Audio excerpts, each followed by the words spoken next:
The diplomatic ship Harmony's Edge moved slowly through space toward the Valtari homeworld. Inside the main meeting room, Hana Kim checked her notes one more time. She was the lead diplomat for this mission. At 28 years old, she had already handled many difficult situations between humans and alien species. But this meeting would be the most important one yet. Around her neck, a beautiful golden serpent lay still like an expensive necklace. Its scales caught the light from the room's panels. The serpent seemed to be sleeping, wrapped loosely around her throat. Most people who saw it thought it was the most realistic piece of jewelry they had ever seen. The detail was amazing. Each tiny scale looked perfect. The small head rested against her collarbone, and sometimes people swore they could see it breathing. Day Park stood near the door, watching everything with careful eyes. He was the security chief for this mission. He had fought in the border wars against the Valtari for 3 years. He knew how dangerous they could be. His hand stayed close to his weapon, even though this was supposed to be a peace meeting. "The Valtari ship is getting close," said Tae Lim from his station. He was the communications officer. His voice was calm, but Hana could hear the worry in it. "They will dock in 10 minutes. Mira Cho looked up from her data pad. She was the cultural expert and xenobiologist for the team. She had studied the Valtari for years. "Remember, they are very proud," she said to Hana. "They think they are better than most other species. They judge others by strength and shows of power." Hana nodded and touched the golden serpent at her throat. It was a habit she had when she felt nervous. The serpent seemed to move slightly under her fingers, but it was probably just the ship's movement through space. "What do we know about their leader?" Hana asked. "Commander Thesic," Mira replied. "He is old for a Valtari, maybe 60 Earth years. He has led many battles against human colonies. The Valtari respect him because he has never lost a fight." Dai made a sound of disgust. "He attacked civilian ships, killed families. I do not trust him."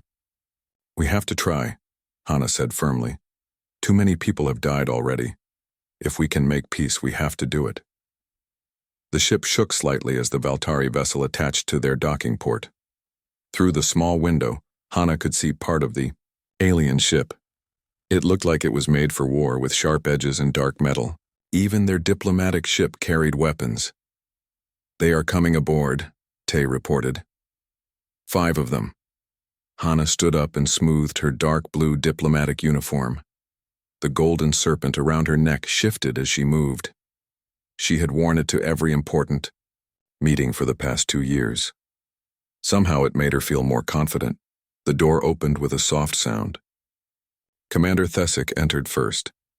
He was tall, maybe 7 feet, with dark green scales covering his body.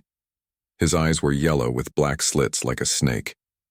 He wore what looked like armor, but it was decorated with gold and silver patterns.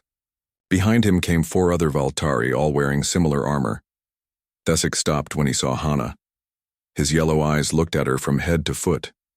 When he saw the golden serpent around her neck, his eyes opened wider. He said something in his own language to the others. They all stared at her necklace. "Welcome to the Harmony's Edge," Hana said in the common trade language that both species used. "I am Hana Kim, representing Earth and the Human Colonial Alliance." Thesic's mouth opened slightly, showing sharp white teeth. It might have been a smile, but on a Valtari it looked dangerous. "I am Commander Thesic of the Valtari fleet. That is beautiful work," he said, pointing at her neck. "Human craftsmen make impressive jewelry. The detail is remarkable." "Thank you," Hana replied. She did not correct him about what he thought he was seeing. The other Valtari whispered to each other in their hissing language. One of them, younger than the others, seemed very interested in the serpent. He kept staring at it. "Please, sit down," Hana said, gesturing to the large table in the center of the room. The chairs had been made bigger to fit the Valtari bodies. As everyone took their places, Thesic continued to look at Hana's necklace. "The scales look so real," he said. "And the way it sits around your neck, it looks almost alive." Hana touched the serpent gently. "It is very special to me," she said. Day moved to stand behind Hana's chair. He did not like how the Valtari were acting. They seemed too interested in her necklace, and their body language made him nervous. His military training told him they were studying her, looking for weaknesses. "Let us begin," Hana said. She activated a small recording device. "We are here to discuss the border disputes between the Valtari Empire and human colonial space." Thesic leaned back in his chair. "Yes, the borders." His voice became harder. "Humans expand too quickly. You take planets that should belong to stronger species." "The planets we have colonized were empty," Mira said carefully. "We found no signs of Valtari settlements." "Space belongs to those strong enough to hold it," one of the other Valtari said. His name was Corvin, and he was Thesic's second in command. "Humans are weak. You should not be so far from your home world." Hana felt the serpent around her neck move slightly. She thought it might be responding to her increased heart rate. She kept her voice calm. "We believe space is big enough for all of us. There are thousands of worlds that could support life." "Pretty words," Thesic said. "But words are for the weak. The strong take what they need." The young Valtari who had been staring at Hana's necklace suddenly spoke up. "Commander, look at how it moves when she breathes. The craftsmanship is incredible." Thesic nodded. "Yes, Vex. Humans may be weak, but they create beautiful things." He looked directly at Hana.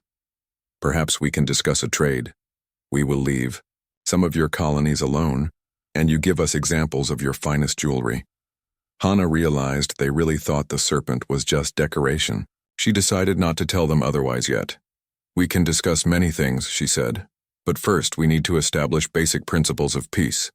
"Peace," Thesic repeated the word like it tasted bad. "Peace is what the weak ask for when they cannot fight." Day's hand moved closer to his weapon. The mood in the room was getting more dangerous. He could see that the Valtari had not come here to make real peace. They were here to make demands. The golden serpent around Hana's neck remained still, but if someone looked very closely, they might have noticed its small head had turned slightly toward the Valtari commander. The real negotiations were about to begin.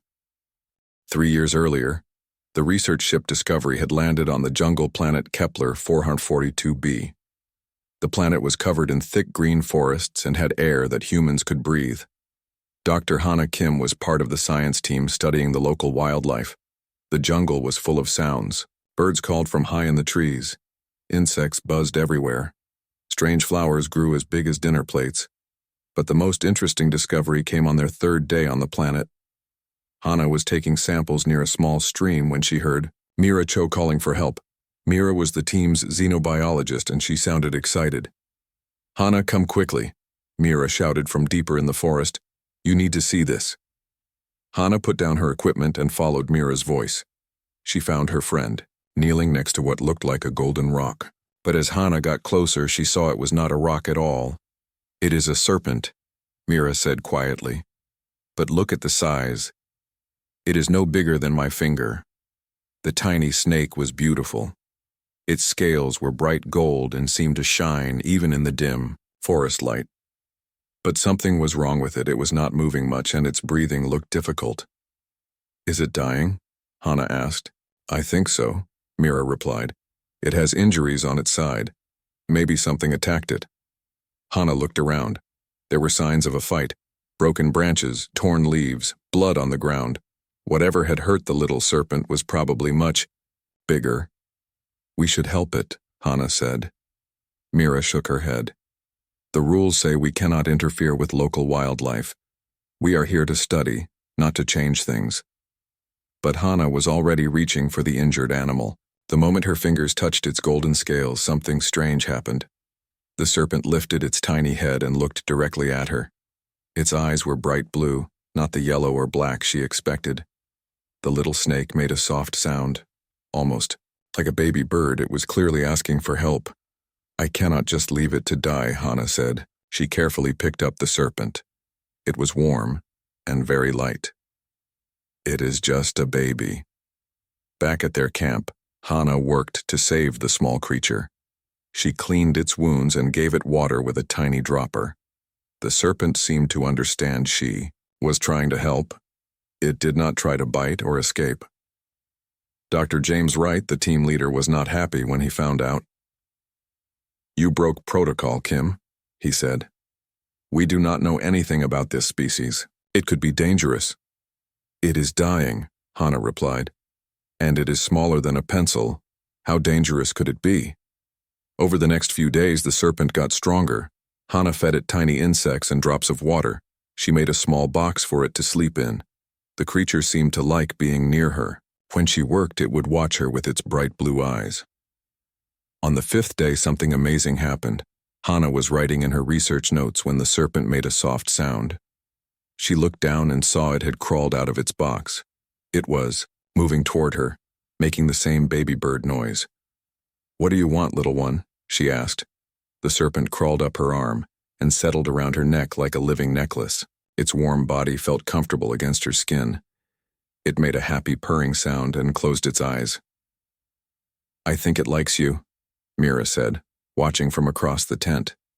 "That is incredible. Wild animals usually avoid humans." Hannah gently touched the serpent's tiny head. "I think I will call you Nuri. It means bright in Korean." Dr. Wright was still worried. "We need to study it properly. Find out what species it is. Learn about its behavior." But when they tried to take Nuri away from Hannah, the little serpent became upset. It would not eat or drink. It just curled up in a ball and made sad sounds. Only when they put it back with Hannah did it become active again. "It has bonded with her," Mira explained. "Some animals form very strong connections with individuals who save their lives. This might be that kind of species." They spent 2 more weeks on Kepler 442b. During that time, Nuri never left Hannah's side. The serpent learned to recognize her voice. When Hannah called its name, Nuri would lift its head and make happy sounds. When she was upset or worried, Nuri would move closer to her neck and purr softly. The research team discovered that Nuri's species was thought to be extinct. They found old bones and fossil evidence, but no living examples until now.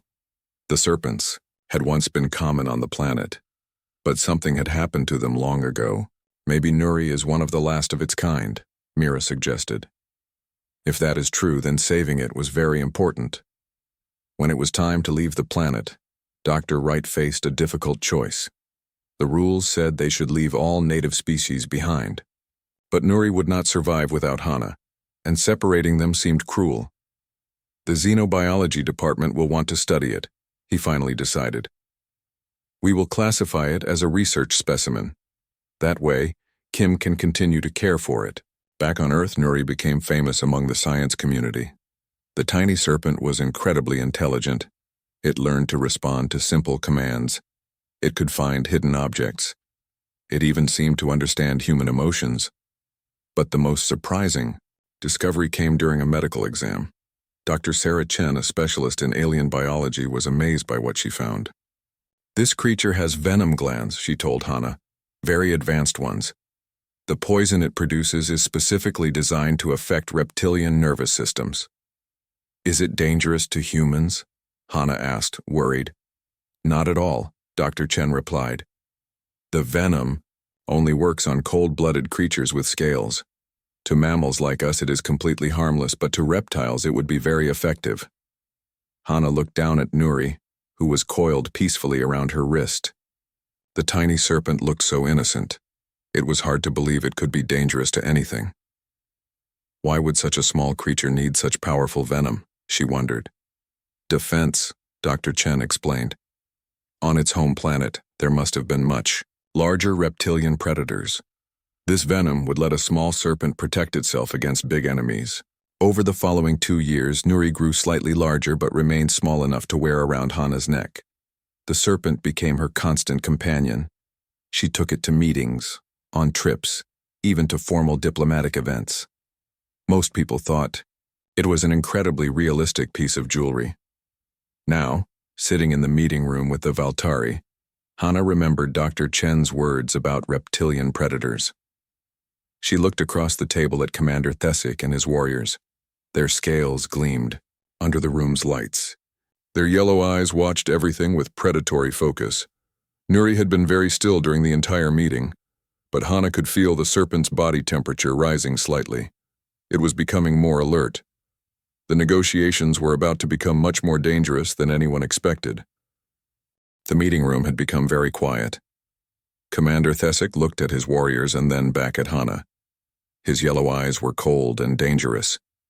The pretense of peaceful talks was about to end. "Enough games," Thesic said, his voice becoming harder. "We did not come here to beg for peace like weak creatures." Hana felt her heart start to beat faster. Around her neck, Nuri shifted slightly. The tiny serpent had been perfectly still for the entire meeting, but now it was becoming more alert. Then, "Why did you come?" Hana asked, keeping her voice calm. Thesic stood up slowly. All 7 feet of him looked threatening in the small room. "We came to give you a message. Human expansion into Valtari space ends now.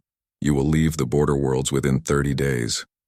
Day Park moved closer to Hana's chair. His hand was now resting on his weapon. "That was not what we agreed to discuss," he said. "The weak do not get to make demands," said Corvin, Thesic's second in command. He also stood up. "You will do as we say, or we will take those worlds by force." Mira Cho looked at her data pad nervously. "Commander Thesic, surely we can find a solution that works for everyone. There are many empty worlds in that sector." Thesic laughed, but it was not a pleasant sound. "Empty worlds are for species that cannot take better ones. The Valtari take what we want." The young Valtari warrior named Vex was still staring at Hana's necklace. "Commander, look how it moves when she becomes nervous. The detail is amazing."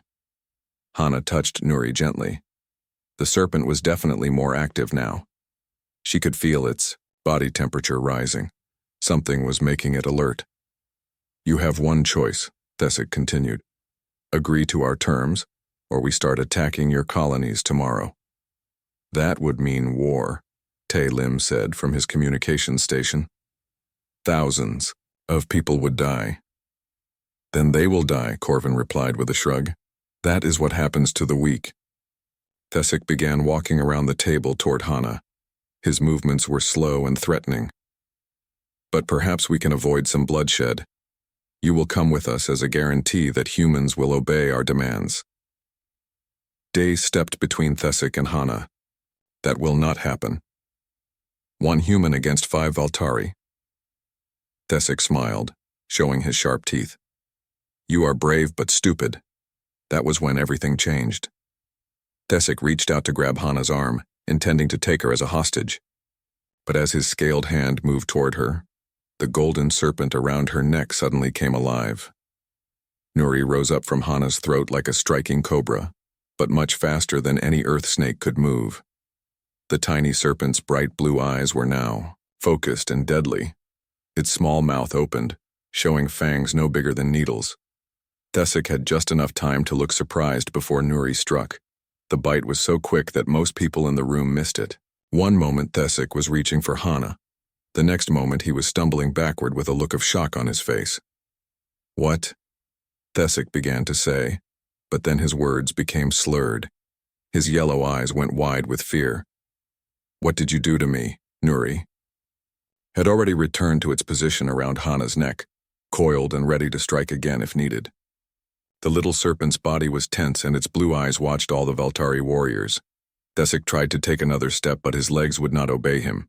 He fell to his knees, then onto his side. His breathing became difficult. He could still see and hear everything, but he could not move. "Commander," Vex shouted, reaching for his weapon. "I would not do that," Hana said calmly. She stood up slowly, and Nuri raised its head again. "My friend does not like it when people threaten me." Corvin and the other Valtari warriors had their weapons out now, but they were afraid to use them. Their leader was on the floor, clearly poisoned, and the tiny creature that had done it was still very much alert and dangerous. "What is that thing?" Corvin demanded. "This is Nuri," Hana replied, gently touching the serpent's small head. "She is not jewelry. She is very much alive, and she is very protective." Dai had his weapon drawn too, but he was grinning. "I always wondered why you wore that necklace to every dangerous meeting. Mira stepped forward with her datapad. Nuri's species evolved on a world full of large reptilian predators. They developed venom specifically designed to paralyze creatures like you. Thesic was trying to speak, but only soft hissing sounds came out. His eyes showed he could understand everything, but his body would not respond to his commands. Paralysis is temporary, Hana explained to the frightened Valtari warriors. He will recover in a few hours. But if you try to hurt any of us, Nuri will bite all of you, and next time she might not be so gentle. Vex was staring at the tiny serpent with new understanding. It was never jewelry. It was a weapon. Not a weapon, Hana corrected. A friend. Nuri only attacks when someone threatens me. If you had come here for real peace talks, she would have stayed asleep the whole time. Corvin kept his weapon pointed at Hana, but his hand was shaking. How do we know you will not kill the commander? Because killing him would not help anyone, Hana replied. But now you know that humans are not as helpless as you thought. Tay called from his station. The ship's security sensors show more Valtari vessels approaching. They were planning to attack us after the meeting. Hana looked at the remaining Valtari warriors. You came here to threaten us and take me hostage. Your ships are ready to attack. This was never about peace, was it? Corvin's silence was answer enough. Here is what will happen, Hana continued. You will call off your attack ships. You will take your commander back to your vessel. And you will think very carefully about whether you really want to start a war with humanity. Why should we listen to you? Vex asked, though his voice was not as confident as before. Hana smiled and touched Nuri again. The serpent was still alert and ready. Because now you know that we have friends you never expected, and you have no idea what other surprises we might have. Around her neck, Nuri settled into a more comfortable position but kept watching the Valtari. The tiny serpent had shown its true nature, and everything had changed. The negotiations were far from over, but now they would happen on very different terms. The meeting room was silent except for Commander Thesic's difficult breathing. The Valtari warriors stood frozen, their weapons still drawn but useless.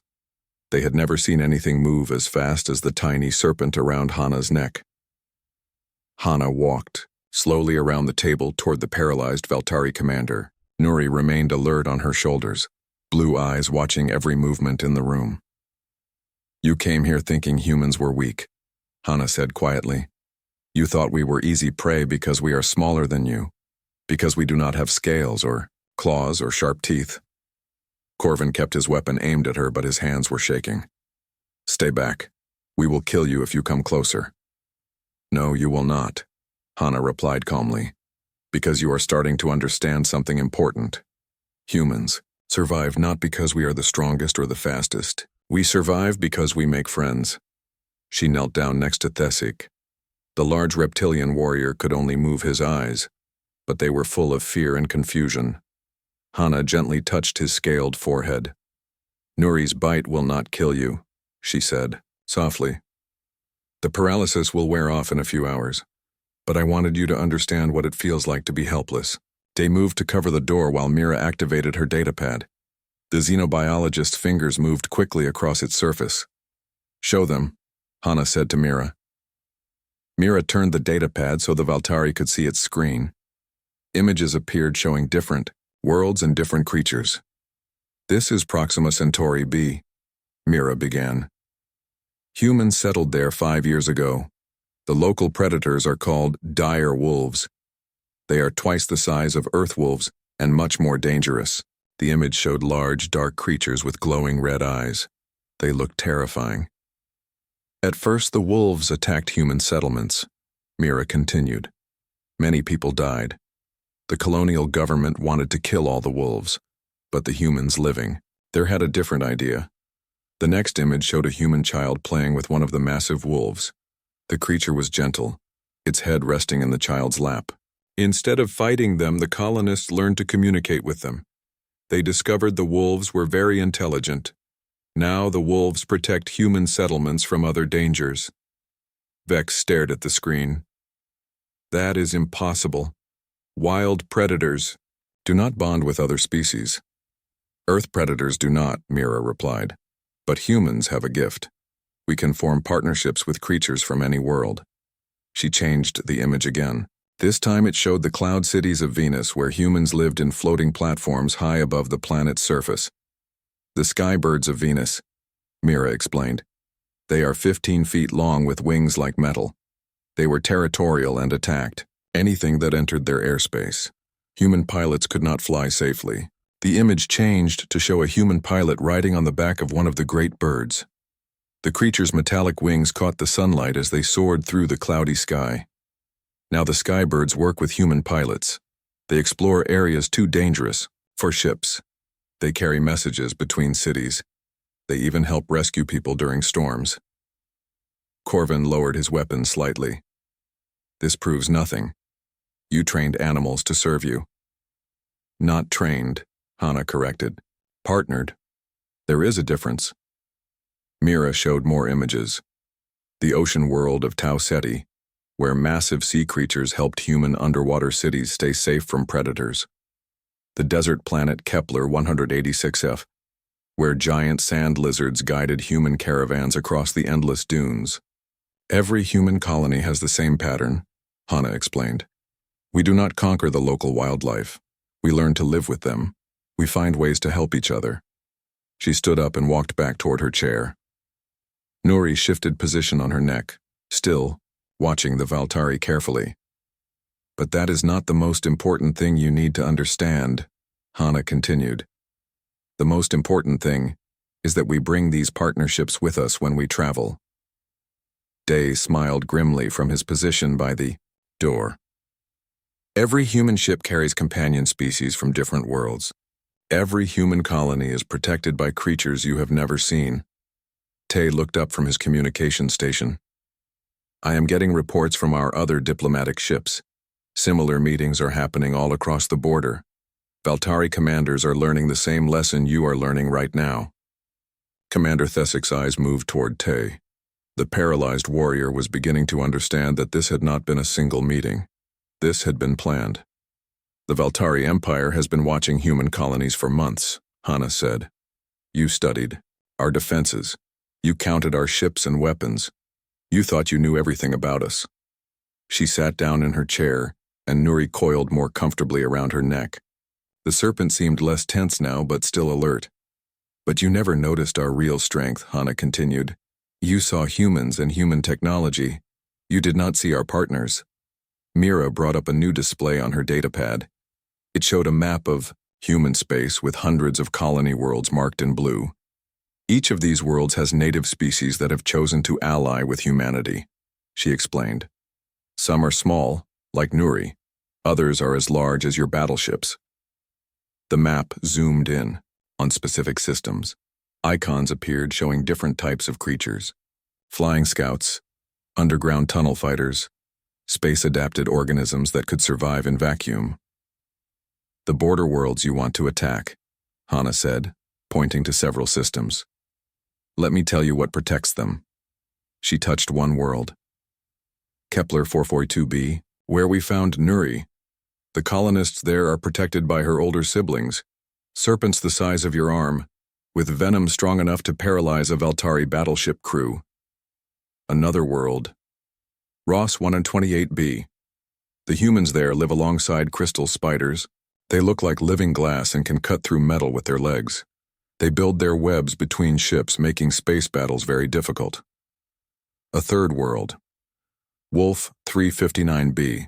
The shadow cats there can become invisible and move through solid matter.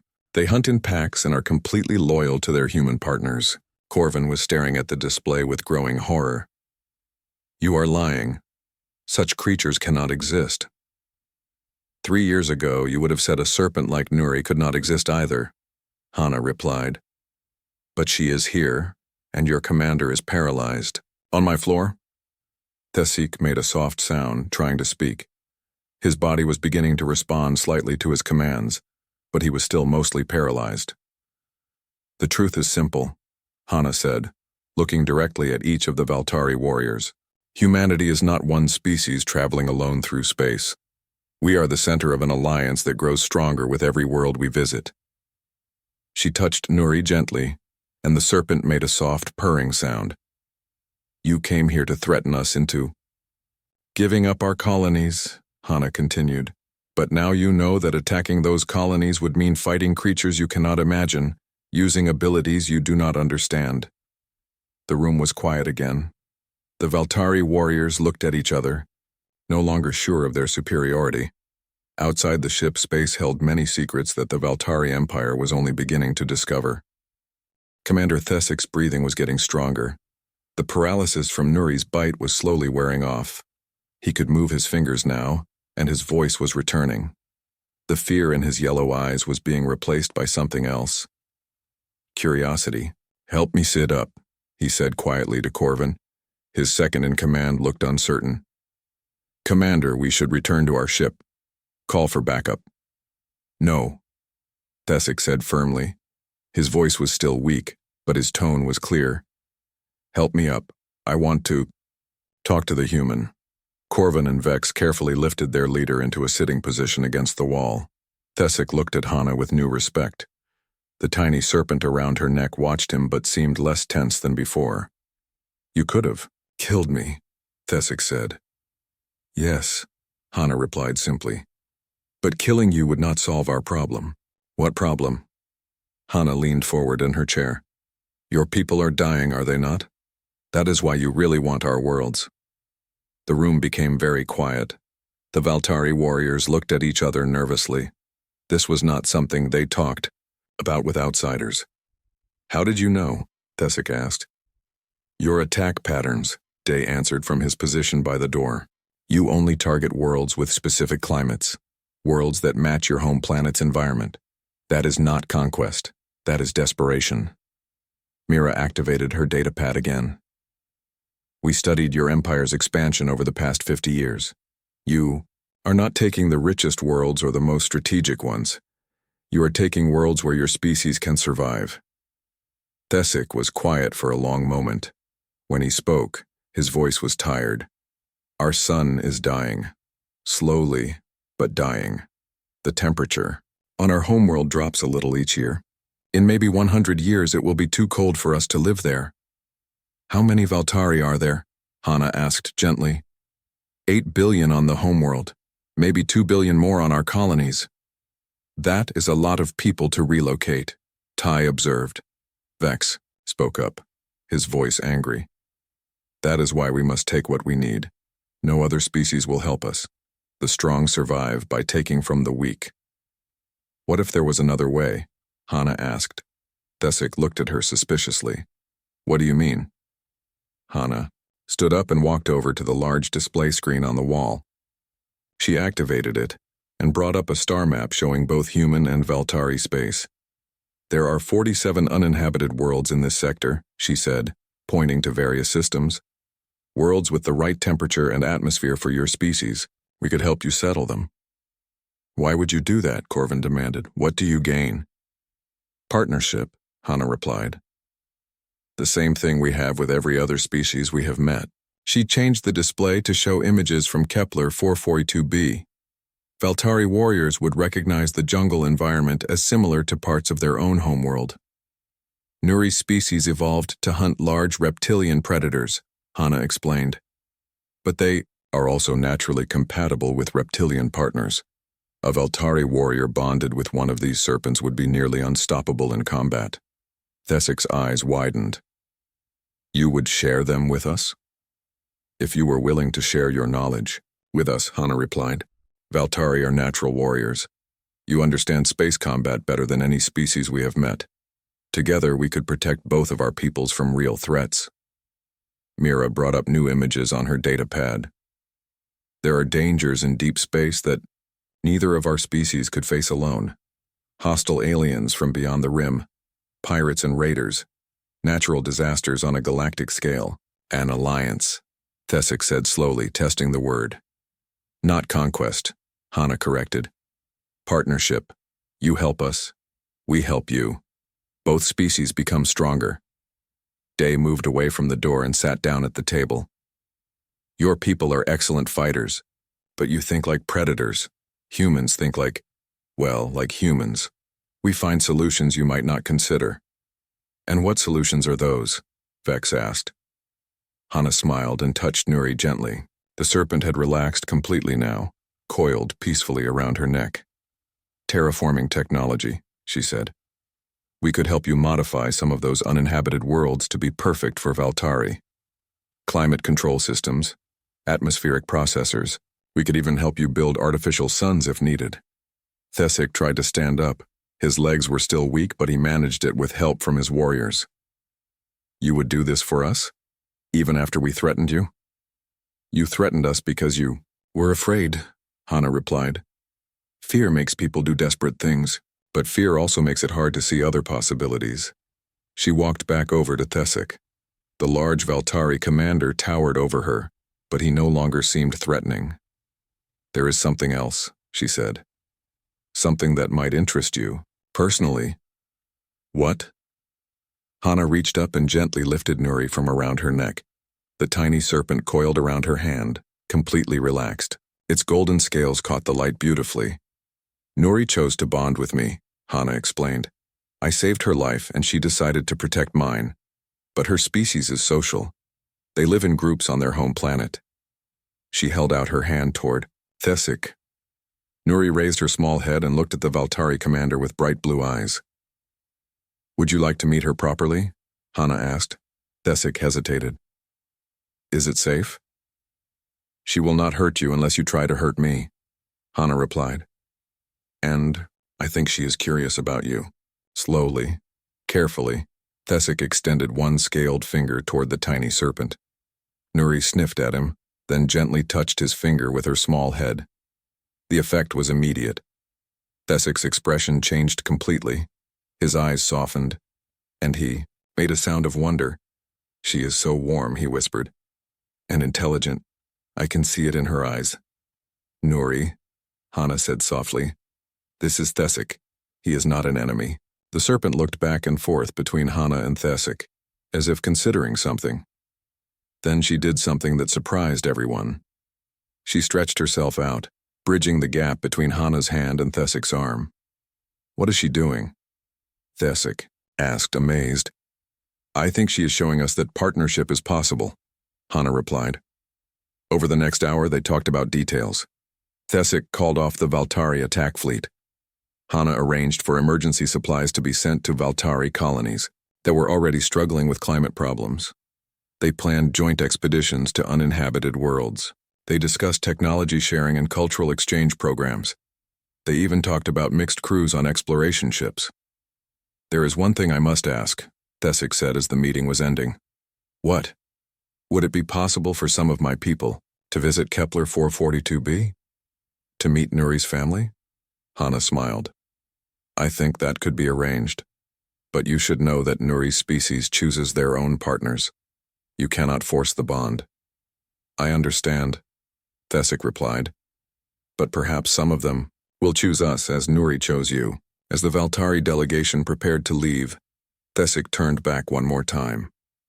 We came here today planning to take your worlds by force, he said. Instead, you offered to help us find new homes. Why? Hana touched Nuri, who had returned to her favorite spot around her neck. The serpent was purring softly, content. Because that is what friends do, she said simply. 6 months later, the first joint human Valtari colony was established on New Kepler. The colonists included both species, working together to build something neither could have created alone. And around the necks of both human and Valtari settlers, small golden serpents could be seen, living symbols of the partnership that changed everything.